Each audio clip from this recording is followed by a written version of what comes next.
Good morning बच्चों। हम पांचवा पार्ट जो है अपना हिंदी का वो कर रहे थे, उसमें प्रश्न उत्तर कर रहे थे। प्रश्न उत्तरों में हमने निबंध से जो प्रश्न लिए गए थे वो कर लिए और उससे आगे के प्रश्न भी कर लिए थे। आज हम अनुमान और कल्पना से संबंधित प्रश्न करेंगे। इसमें पहला प्रश्न हमने कल की क्लास में कर लिया था और दूसरा प्रश्न नंबर 2 देखिए कि संस्कृत साहित्य के महाकवि कालिदास ने बादल को संदेशवाहक बनाकर मेघदूत नाम का काव्य लिखा है। महाकवि कालिदास ने कौन से काव्य की रचना की? मेघदूत काव्य की। ये कौन से उसमें भाषा में लिखा गया है? संस्कृत भाषा में। मेघदूत के बारे में जानकारी प्राप्त कीजिए। तो इसका उत्तर होगा कि मेघदूत महाकवि कालिदास की रचना है। मेघदूत महाकवि कालिदास की रचना है। संस्कृत में रचित इस महाकाव्य का सार इस प्रकार है। अलकापुरी के राजा कुबेर के दरबार में कई यक्ष रहते थे। किसके? अलकापुरी के राजा जो थे कुबेर थे। अलकापुरी के राजा कौन थे? कुबेर थे। उनके दरबार में कई यक्ष रहते थे। इनमें से एक की नई नई शादी हुई थी। इनमें से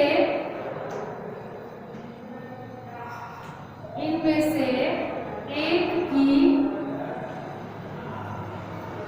नई नई शादी हुई थी।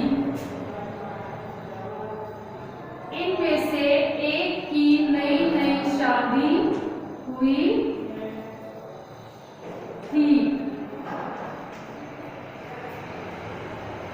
वह अपनी पत्नी को बहुत चाहता था। वह अपनी पत्नी को बहुत चाहता था। वह अपनी पत्नी को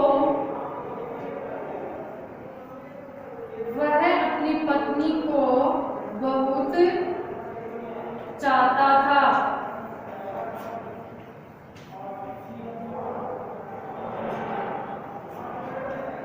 वह अपनी पत्नी को बहुत चाहता था। अलकापुरी के राजा कुबेर के दरबार में कई यक्ष रहते थे। इनमें से एक की नई नई शादी हुई थी। वह अपनी पत्नी को बहुत चाहता था। इस चक्कर में वह राज दरबार के कार्यों में रुचि नहीं दिखाता था। इस चक्कर में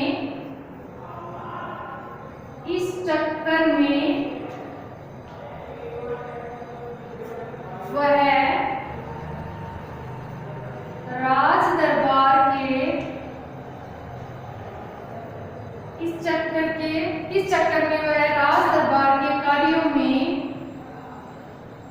रुचि नहीं दिखाता था। कार्यों में रुचि नहीं दिखाता था। नहीं दिखाता था, यानी वह राज दरबार के जो कार्य उसको सौंप रखे थे वह उनको मन लगाकर नहीं करता था। आगे देखिए इसको।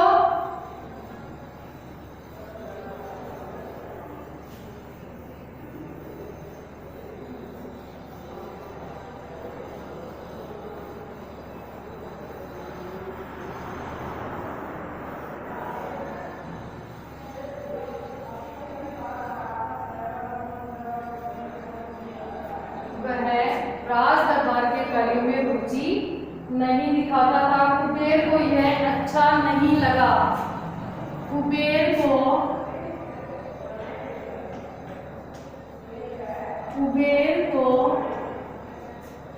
यह अच्छा नहीं लगा।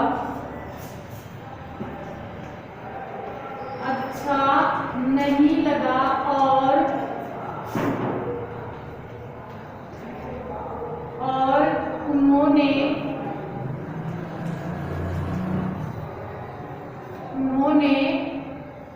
यक्ष को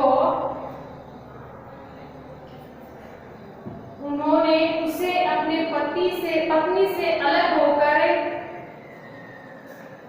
उन्होंने उसे अपनी पत्नी से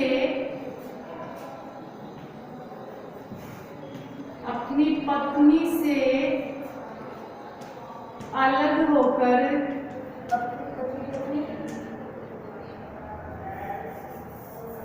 अपनी पत्नी से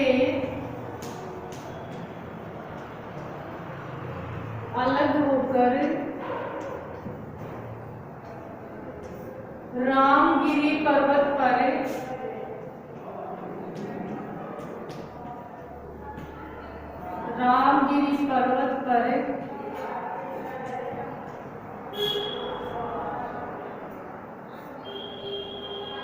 एक वर्ष तक रहने का श्राप दिया। एक वर्ष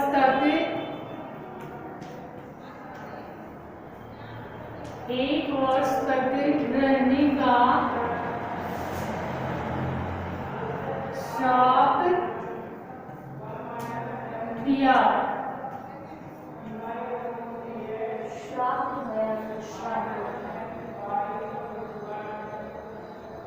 समय के अनुसार वर्षा ऋतु का आगमन हुआ। समय के अनुसार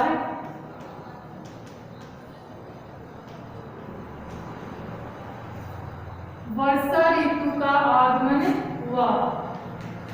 वर्षा ऋतु का आगमन हुआ और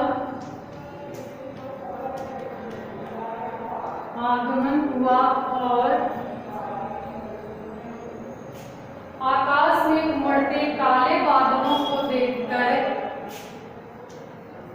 आकाश में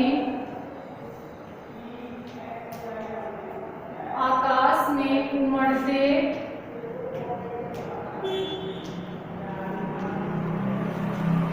काले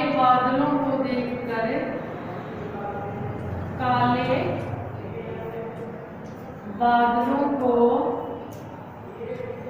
देखकर वह अपनी पत्नी के विरह से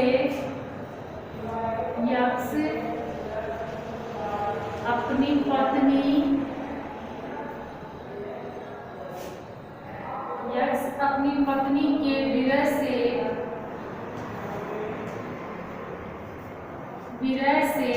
व्याकुल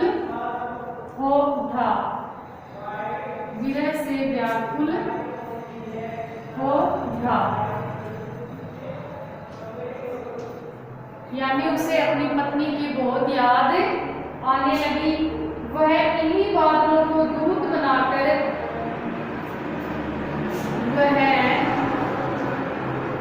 इन्हीं बादलों को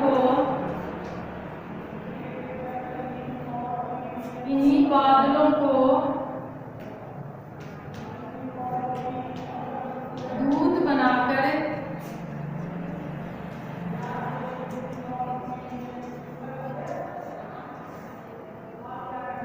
बनाकर संदेश वह इन्हीं बादलों को दूत बनाकर संदेश अपनी पत्नी के पास भेजता है।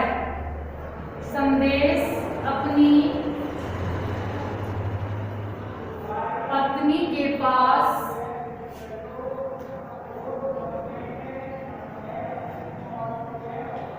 भेजता है। अपनी पत्नी के पास भेजता है। वह मेघ को, बादल को रास्ते में पड़ने वाली बाधाओं, वह बादल को रास्ते में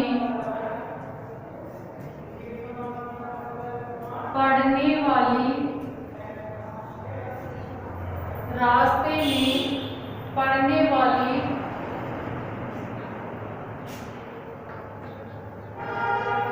बाधाओं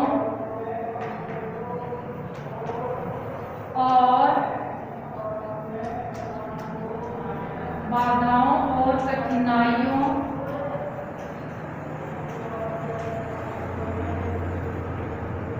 बाधाओं और कठिनाइयों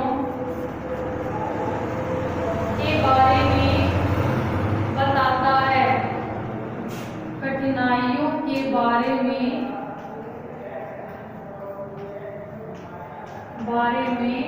बताता है। कठिनाइयों के बारे में बताता है। इसी कथा का मेघदूत में सुंदर वर्णन किया गया है। इसी कथा का मेघदूत में